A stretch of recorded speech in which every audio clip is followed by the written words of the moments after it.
Chào cả nhà. Trước tình hình dịch bệnh phức tạp thì những lớp học online, cuộc họp online trở nên phổ biến. Hiện có rất nhiều ứng dụng khác nhau. Tuy nhiên, hôm nay mình sẽ chia sẻ cho các bạn về cách để chúng ta tạo ra một lớp học hay buổi họp trực tuyến ngay trên Google Meet nhé. Rồi, chúng ta cùng bắt đầu. Trước hết, đối với máy tính thì chúng ta không cần tải phần mềm. Chúng ta lên Google, chúng ta nhập cụm từ Google Meet. Đó, nó sẽ ra là cái trang đầu tiên đó là Meet Google. Meet Google, chúng ta nhấp vào.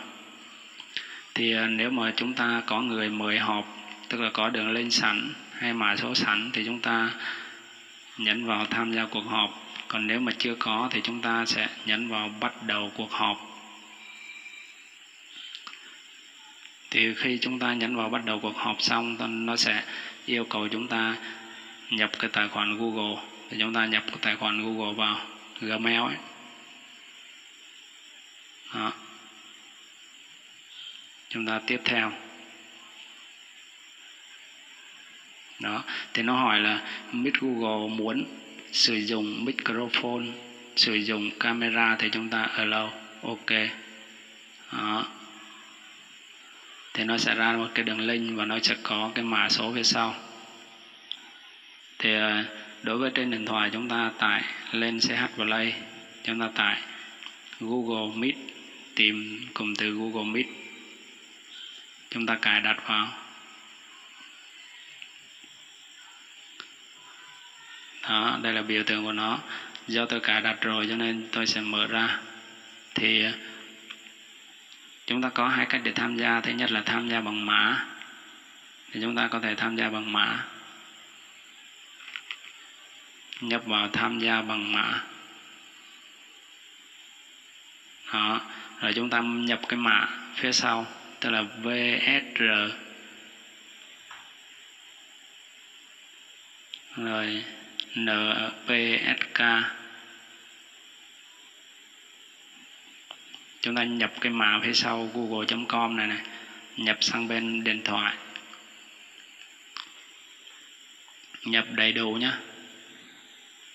Và ở đây nó chỉ cái mèo là chúng ta có thể là không cần nhập dấu cách. Thì chúng ta nhập cũng được, mà không nhập cũng được, không sao. Sau đó chúng ta ấn vào tham gia. Đó. Thì nó ra như vậy, chúng ta nhấn yêu cầu tham gia. Đó. Thì bên chủ phòng họp người ta sẽ submit cho mình. Như vậy là chúng ta đã vào tham gia 2 người. Đó. Chúng ta có thể gửi cái mã này hoặc đường link này đến cho nhiều người khác nhau để cùng tham gia. Và cách thứ hai của chúng ta đó là chúng ta sẽ gửi cái đường link qua cái điện thoại di động để tham gia cuộc họp này. Chúng ta copy cái đường link và chúng ta gửi qua Messenger hoặc là qua Zalo gì đó.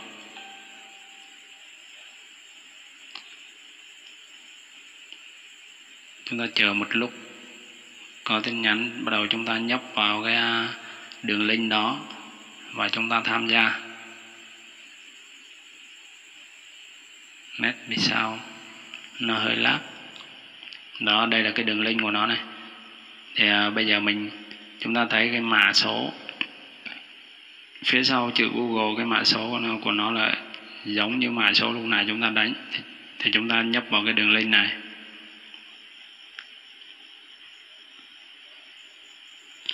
Đó, rồi chúng ta chọn cái tài khoản Gmail mà chúng ta tham gia. Đó, nó sẽ ra cái mã số như vậy. Đó, và chúng ta bấm vào chữ tham gia. Bấm vào chữ tham gia. Đó, như vậy là nó đang yêu cầu tham gia. Đấy, Đinh Văn Châu đã tham gia. Đó, rất là đơn giản đúng không ạ? Và bây giờ mình sẽ giới thiệu một số cái chức năng. Ví dụ chức năng đầu tiên đó là bảng trắng. Thì khi chọn chức năng này chúng ta có thể, nó sẽ ra để cho chúng ta một cái bảng trắng để chúng ta viết và chúng ta share cho mọi người. Thì đối với cái bảng trắng này trên điện thoại di động thì chúng ta phải tải cái app về, còn trên máy tính thì không cần nhé. Đó. Chúng ta start lên để chúng ta bắt đầu. Thì nó sẽ lên cái bảng trắng và chúng ta có thể viết bất cứ cái gì lên đó để chúng ta chia sẻ qua ha. Chúng ta viết lên. Đây là cái bảng trắng này và chúng ta viết lên.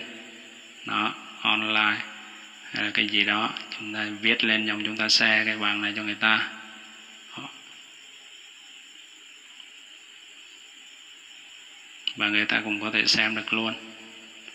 Đó.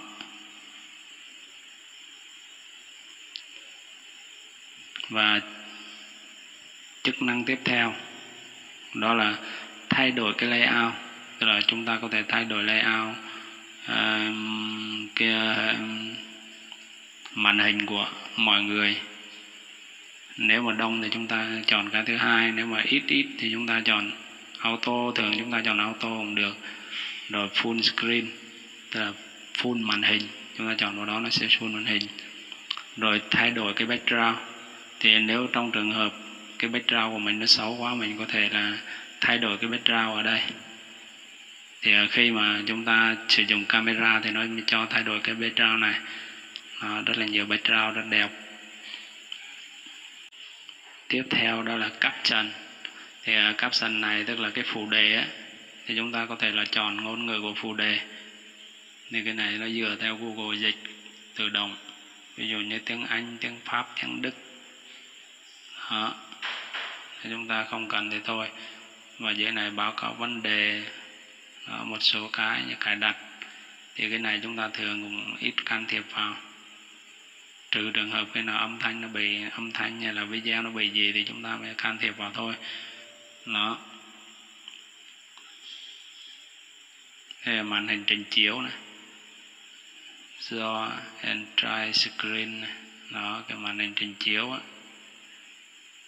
Đó, chúng ta có thể share. Đó. Windows, một số cái chức năng khác.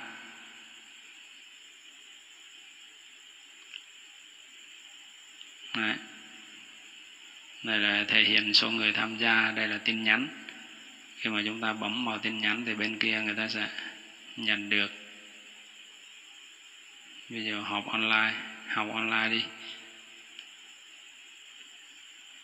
Enter cái bên kia có học online luôn.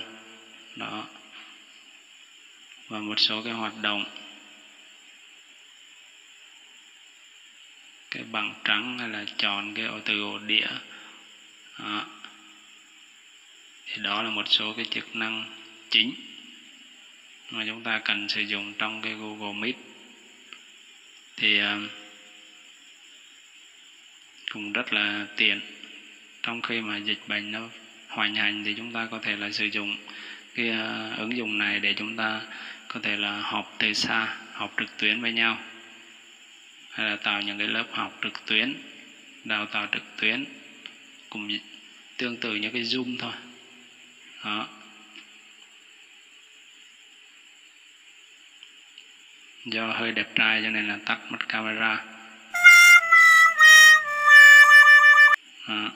Chúng ta thấy là nó hiện cả máy tính, cả điện thoại. Thì mình giới thiệu như vậy cũng đã xong rồi. Chúc các bạn luôn luôn mạnh khỏe và thành công trong cuộc sống. Không quên nhấn đăng ký kênh để theo dõi các video mới từ kênh của mình nhé. Xin chào và hẹn gặp lại tất cả các bạn.